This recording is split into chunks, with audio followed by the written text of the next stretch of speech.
Hi, welcome to a new episode of Engineering Rebuilt.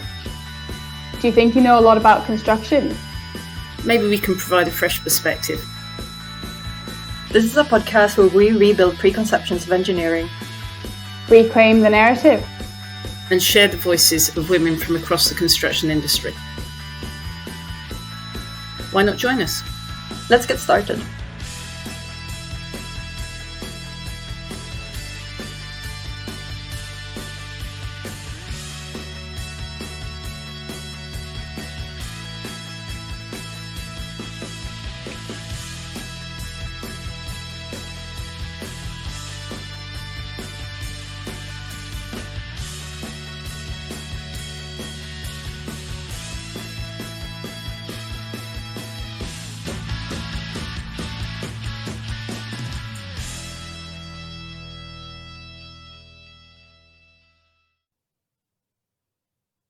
Hello and welcome to another episode of the Engineering Rebuilt podcast. I'm your host Yvonne Raleigh, and together with Tina Gunnarsson, we're going to be talking to the amazing Anne Okafor.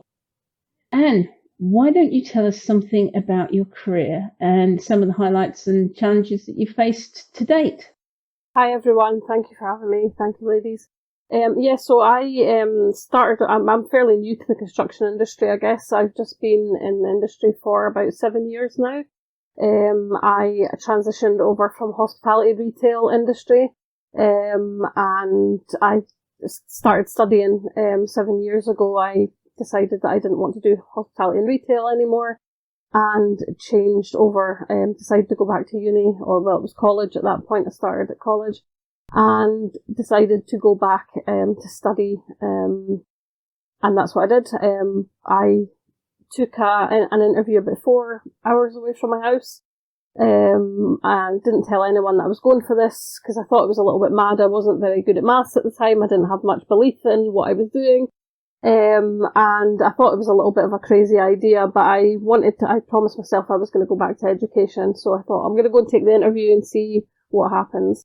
I came down to Stirling and I went for the interview and got a place on the course. He said the course is starting in 4 weeks' time. So I went home that night and handed in my notice to my flat and my job, and everyone thought it was a bit crazy. And 4 weeks later I started on the course. It was literally 4 weeks to the day. And I just changed everything on a chance that this might work. And it has, luckily for me. Construction has really been something that I've loved doing. I've sort of went from strength to strength. I've had really great opportunities. Started work placements while I was at college and university. And then upon graduation in 2019, I've taken full-time roles, and now I'm doing a master's degree, which was never even in the plan. So yeah, it's been a bit of a whirlwind and a bit of a sort of kerfuffle, I guess, but it's been the greatest sort of 7 years of my life, and it's changed my life, which sounds a bit cheesy and all that, but construction has really enabled me to change things for myself, give me a career. I'm a homeowner, which I never thought again was the plan. After being homeless when I was sort of 17, to become a homeowner, and construction has given me all of that wonderful things. So I can't be happier. And it's great to do things like this and to be able to talk about being on the other side of things now. That's absolutely incredible. What a journey to get into construction. Do you want to tell us a bit more about what it's like to do a complete career switch? Like what was going through your mind? Maybe some advice you've got for people who might be thinking about doing the same thing? Yeah, absolutely. So for me, I actually went on holiday to Bruges 7, 8 years ago, and I was coming home on the train, on the Eurostar actually, and I thought, I do not want to do this. I do not want to go back to this. I wasn't necessarily unhappy in my job, but I was just like, there's no way I can do this for the rest of my life. I need something more. I need to be something a bit more fulfilling. So I actually submitted the applications to college on the train home. From London to Glasgow. I was sitting on the train filling in applications, because I was just so determined not to not to continue in that way. But then I kind of went back to work and really forgot about it all, to be honest. I didn't really think, because I didn't have qualifications or anything from school, I really didn't think I was going to have any options. So I just kind of went back to work. It was one of those like holiday blues type of thing. I went back to work, got back in the groove, and then, like I say, the letter came through for coming down for the interview. For me, it wasn't really that I was necessarily unhappy, but I just wanted something more. I'd always I actually thought I wanted to do architectural technology to start with, and that's what I had in my head as a young person. And that's what I originally set out to start pursuing. But the more I got involved in the construction project management side of things, the more I realised, actually, I don't like drawing, and I don't really want to be in an office the whole time. So, architectural technology was kind of out of the question by that point.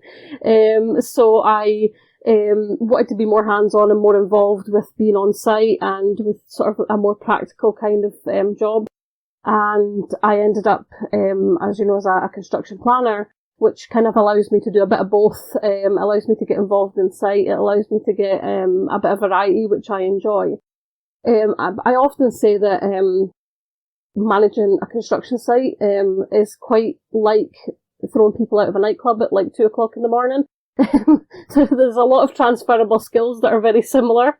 And while I say that jokingly, of course, there are some similarities in the way that you manage people. To me, construction is a very, very people-orientated industry. I think we often get that confused sometimes in the pursuit of programs and money and materials.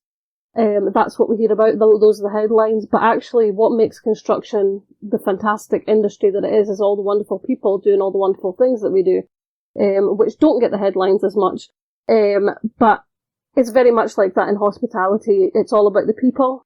And I'm a firm believer that whether you're delivering a hotel room for the night or a meal in a restaurant or a building, your customers have expectations, and the people who are making those things come true for your customer are important in the process. So for me, it's all about people management and understanding the people that you're working with, the people that you're trying to deliver projects for.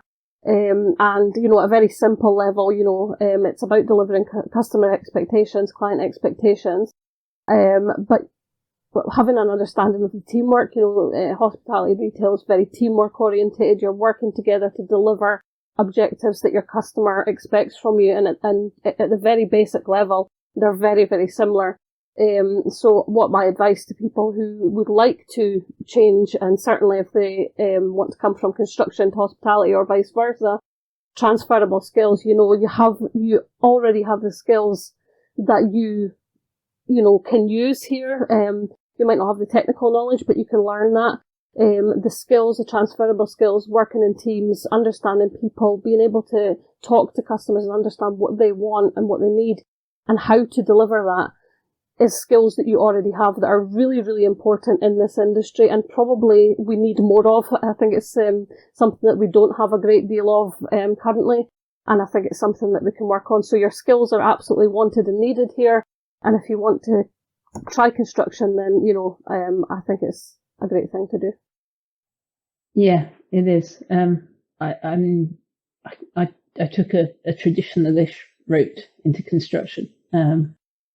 I dropped out of my original uni choice was medicine, and then I ended up going into construction because medicine became not an option. And so, but it wasn't anything like I expected it to be. I think a lot of the people we talk to, they get into construction and it's a totally different experience to what they were expecting.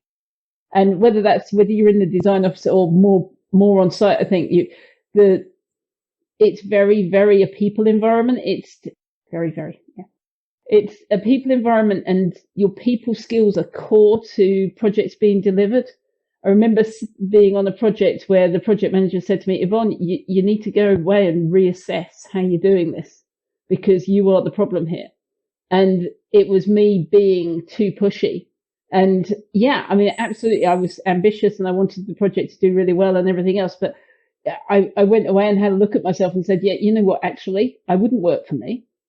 and that came back a week later and said, right, okay, yeah, I can do this. And it's about having those skills and using those skills and really listening to people as well as actually just shouting a lot and getting them to do things. I think too much of the industry has been full of people shouting a lot. Absolutely, and it doesn't actually get things done in the long run. It might get things done in that immediate, but actually in the long run, people turn against that. You know, people aren't willing. And I think certainly like a newer generation is not willing to be in that sort of environment. You know, things are changing. People aren't willing to be, you know, to be sort of spoken to in that sort of older kind of sort of pushier way. We're not. People want more of a coaching style. They want more of a team environment. They want more of a collaborative workplace. You know, I think that's what they're maybe used to. And actually, I think it's actually conducive to getting what we do. You know, when I go and talk to children, I say to them that we're able to solve the big problems because we work together and we use everybody's strengths and weaknesses together as a team. And I think that's what the new generation is looking for. And certainly we have some big problems to solve. So to me, it just makes sense that we start working collaboratively together. I completely agree.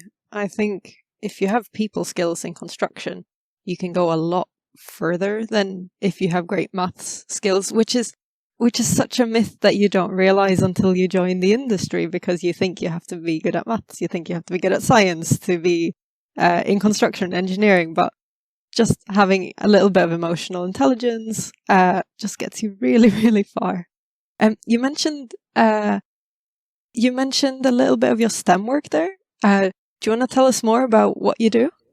Yeah, and actually it goes back to the point that you, a real good point that you said about the maths sort of myth as well, because the reason I didn't go back to education earlier was because I was worried about my maths ability. And I really felt like I was struggling with the maths and I didn't have confidence with it. And, you know, at school, I was pretty bad, I guess you would say, at maths. But what hadn't been explained to me was that it's just a tool, it's a skill like anything else, and you can get better at it. You know, there's this I think it's very common that we think it's you either can do maths or you can't do maths. And that kind of stuck with me. So one thing I'm doing with the STEM ambassador work, and one of the major pillars of the work that I'm doing, is I've actually now come 360 on that journey with maths as well. And I've become a numeracy champion with National Numeracy to help people understand about maths. And you know, that it is a skill, that it can be made better, you can get better, you can build your skills, but actually that we use maths every day, because even as a construction planner, now, most people maybe look at me and go, all of that is maths. I didn't realise that until someone asked me to talk to children about what I use maths for in my job. And I said, no, I can't do that. I barely use maths. I don't know how to talk about that to children in that way. And they said, oh, come and we'll get someone who knows all about maths to help you understand how you can translate this to an 8-year-old. When I told her what my job was and what it did, she said, that's all maths. And I'm like, there's no way that's true, because I'm bad at maths. I can't do maths. And she said, everything you're doing every day is maths. Every single thing that you've told me. And I was like, oh my goodness, like, and when I look at it now, it seems so obvious, but it just didn't compute to me, because I've told myself this story for so long that you're bad at maths, you can't do maths, you know, had the maths anxiety. And now I'm like, but I do that every day. That, you know, it might not be Einstein level maths, but I don't need Einstein level maths. What I need is everyday maths, to be able to do my job. And I think there is this sort of, misconception that to go into construction engineering, you have to be super good at all maths ever. And it's just not the case. I'm case in point. I didn't even realise all the maths I was doing until someone, you know, hit me over the head with a stick and told me about it. So, that's one of the major things I'm doing, with the STEM ambassador work, is talking to the children about, maths, but also talking to parents, and educators as well about the importance of the language that we use around maths and maths anxiety, and how the language that parents and teachers use can have an impact, because that was certainly where my problem stemmed from. Other things I'm doing, I'm talking to school groups, and uniform groups, Girl Guidance, Scouts, that type of thing, about STEM and doing workshops in these things. And doing sort of all sorts of different workshops, a whole range of different things to explain sort of science principles, hands-on workshops, and over the summer and the summer holidays I'm doing a little tour around some of the libraries in my local area so that children can get these little STEM workshops. We're talking about structures and teaching them about the importance of shape in design and construction. So whole sorts of different things, but yeah, pretty much cover most things, write blogs, do videos, that type of thing as well. And obviously do the standard sort of careers talks, talking about construction. And for next semester, I've been asked to do quite a lot of presentations about maths anxiety to parents' evenings and teacher evenings, and also to children's groups as well, about how they can have more confidence about their maths, and to not fear it, to not be scared about maths, and to not see it as a barrier to the careers that they want to go into. So, well, I love being a STEM ambassador and my Girl Guide. I'm a Girl Guide and leader actually, so I do brownies every Thursday night. And take the girls. We've been on residentials, we go away for the weekend, all sorts of fun stuff. I generally watch from the sidelines, though I'm not abseiling anytime soon. But yeah, I'm happy to hold the bags and the teddy bears at the bottom of the abseiling stack. But I just love it. I love what I do, and I feel lucky to be able to do these and to contribute to my communities in such a way. Yeah. Oh, I'm so glad to hear you are a Girl Guide leader. So I've got a long-running history as an assistant explorer scout leader. As you can tell, I'm outside, so clearly love being outdoors. So it's nice to have a kindred spirit within construction. I was a scout leader. I was a scout leader too. I mean, so there you go. Yeah, it's amazing how we all have similar kind of stuff. There we go. Anyway, sorry, Tina, go on. I really want to circle back to the workshops and math. I love the concept of math anxiety, that it's not black and white, that it's actually grey, and there's actually all these different areas of maths. And I've not thought about that in that way before, and when you said it something clicked, which is brilliant. So you're already making a difference for me and for the other people on this podcast. But I'm curious about your workshops. What does a workshop look like with Anne? So it depends on what type of workshop it is. If we are doing one of the children's workshops, so for example, I've been working alongside a brilliant company called STEMazing. I went through their STEM Inspiration Academy. Alex, their founder, CEO, is just amazing. Or STEMazing, as I should say. But they actually provide workshops, and so part of the STEM Inspiration Academy was to teach us how to deliver 6 workshops to children of primary school age, and we did that. The first stage was sort of building us up and giving us empowerment and learning to be confident on camera and on videos, which I'm still not great at, but I'm a work in progress. And then the second part of that, just gotta say that. Thank you. I'm getting better every time I do these. Hopefully Michael can attest to that as well.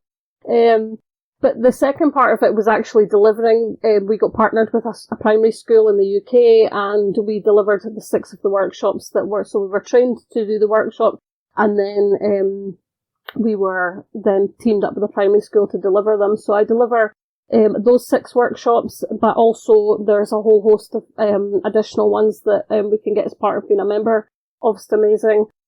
So I deliver those. For example, the one that I'm doing with the libraries just now is we teach the children about shapes and construction. So we build columns. We build columns with a triangle-ended shape, and then we stack them up with books. And then we test it to destruction, which the kids all love because all the columns collapse and the books all go flying every place. And then we ask them, how do they think we can make this stronger with just using the same material, everything's the same, it weighs the same, it looks the same, apart from the shape. So then we make a cylindrical column and we test again with the books, and usually, they maybe get 7 books on the first stack, by the time it's cylindrical columns, they can get 30 or 40 books stacked up, if they pick their books very carefully, and get thin sort of, flat books, they can do really well. And the excitement in that, for them, we just let it go until basically the columns collapse. And the kids just love it. I'm always amazed at how simple materials can really bring excitement for them and can actually teach them something really valuable. And what I've actually started doing for this workshop, because I'm in the library, I've got a little bit more time, I've taken some Kapla blocks along with me, which are just little wooden bricks. I don't know if you've seen them before, but they're little sort of wooden bricks, and a bit like Jenga, but a little bit flatter and thinner. And I then say to the children, now learning what you've learned about shapes, I want you to make some structures for me. I want you to make some designs, just go crazy and build stuff. And I have a little plastic construction duck. It's like a little rubber duck with a construction hat on. And that's my site manager. So he goes round and checks the structures. And it's like, if the duck can last while I take a picture, we're good. You've passed quality control. And so I get them to do a few different structures, and we just play and have a little bit of fun and talk about the shapes that they might see on their way to school or on the way, in the summer holidays, obviously just now going across bridges, and we talk about the shapes that they might see. Sometimes in the libraries we've got nice big cylindrical columns as well that we can point out, and I just ask them to think about the shapes that they see in construction when they're moving around after they see us. So that's just one example of what I would do. That's such a great example. That sounds so much fun. I would love to have a go, and I think in a library there's a lot of potential for a high stack of books as well. Absolutely, and it makes it so much more fun. I think we're at 47 is the total at the moment. Is the highest total at the moment. 47, I think, is the highest stack so far. So that's fairly substantial. That's quite impressive. That's very impressive. You mentioned Michael earlier, so for the listeners who don't know, Michael is our superstar producer of the Engineering Rebuild podcast. He does all the work in the background. He does all of our marketing, all of our tech issues when they go wrong. And Anne, I believe that's how you know Michael, through your podcast. Do you want to tell us more about it? Yeah, so Michael was a guest on my podcast and I guested on his also. We actually met previously to that, helping another construction professional who's also got a podcast, and I think we met through his course. So it's been a long and winding road for me, Michael. But yeah, my podcast is called the Everyday Determinator podcast, and basically we talk about people who have guests on every week, and they talk about their stories of challenges, of the struggles that they've come through. I like to call it, we're the story behind the Instagram and the pictures of perfection that you see on social media. We're the story behind those pictures. We are what's underneath the surface. We talk about how they got to that picture, essentially. Talk about the everyday struggles, the everyday habits that you need to have. We try and talk about the self-care routines that people have, because I'm a big advocate for making sure that you're looking after yourself. Part of being a people industry starts with yourself. You've got to look after yourself as well. So I'm a big advocate of learning about the things that other people are doing. We don't want to be preachy. We're not telling people to get up at 5 o'clock in the morning and go to the gym if that's not what floats your boat. We're not telling people to meditate and light candles. What we are telling people to do is, if that's what makes you feel good, please do that, and please do more of that. But the main focus is talking about the struggles, and quite a lot of my guests have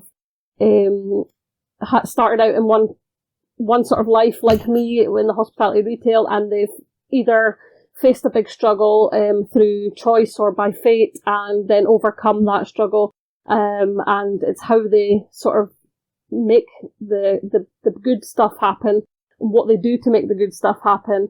That, like I say, that everyday habits and the everyday grit that you need sometimes in life. We all have it, we all need it some days, and even though things may be going really great, there's things that we do every day that keep things going well for us, and when things aren't going great, we also employ those sort of tools that we have in our armour to keep things going and to get out of that dark space. So That's what we talk about. We talk about all sorts. We cover all sorts of different topics. We've covered people who have changed jobs. We've covered people who have had challenges around inclusion, disability and things at work, all sorts of different things. So there's topics there. We've covered divorce, how you come through that as a challenge in life.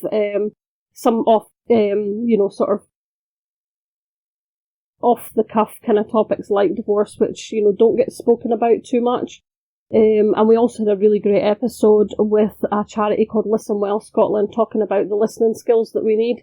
And certainly we mentioned construction being a people industry and how listening really, I believe, forms a big part of the missing piece that we need. We're telling people to talk. We're telling people to talk more, talk louder, shout louder, talk up if you've got a problem. But I'm conscious that we're not always telling people how to listen to those people who are talking. And if everybody's talking, who's listening? So Listen Well have a really good listening programme that teaches people how to do that. So I had a conversation with them about that, and that was, a really great episode for me. As are all of my guests. I learned something from each of them, and they all have incredible stories. And it's an honour for them to allow me to listen and to speak with my guests and our listeners about it. Yeah.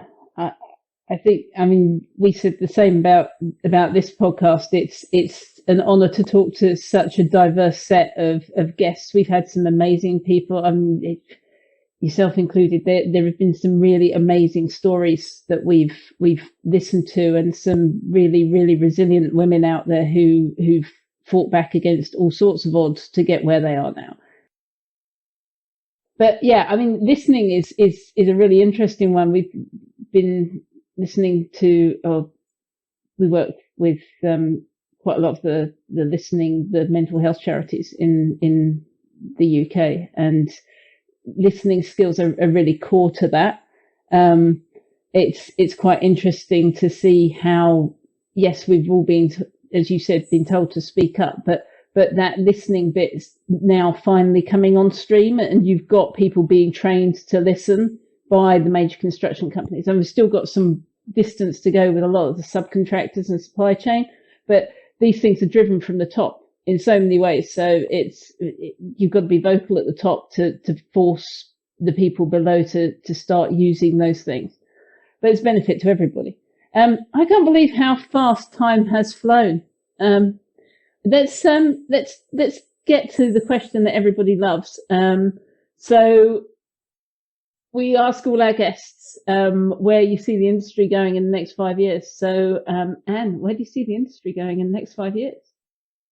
I just see, I guess I'm an optimist, but I just see loads of great opportunities for the industry. I think, obviously at the moment things are maybe not looking so great. And I think there will be some struggles in the next, in the immediate future, but I do think within the next 5 years, there's literally hundreds and thousands of opportunities for people to join the industry.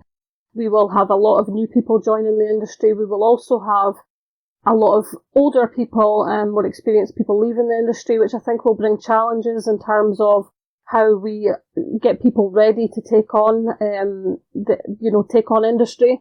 And be experienced enough to do that. Obviously there are people there, but whether there's enough people there at that stage is, we need to make sure that is the case. One speaker that I heard from was a rugby player, and he, I think it was Sean Wayne, and he talked about having to send his male rugby out at the time. And having a lot of his experienced players were injured, and having to send the young people out, and they weren't fully experienced and ready for that sort of level of game. And for me, I'm fairly conscious that the construction industry feels a little bit like that. It feels like we're sending them out to play, the Premier League final, and they're not quite ready for it yet. But I think that we can get them there. I really do. I think that we can get. There's loads and loads of talent in upcoming. I see the new professionals groups and all of the different professional bodies from all the universities coming through, and there's major talent there. I think we just need to embrace that and give people a chance to shine. give them a chance to get front and centre, and really I think we can have a really great construction industry of the future. I think it'll be much more inclusive. We're making ways towards that, probably not as fast or as well as what most of us would like at the minute, but progress takes time. It doesn't happen overnight, but I do think in the next 5 years we will see that ship really turning. I think we'll see major changes in terms of inclusivity. We'll see major changes in the way things are done, more listening, and just more of that people industry kind of thing. I really feel like it's maybe just me, but I feel like we're just on the edge of cracking it open.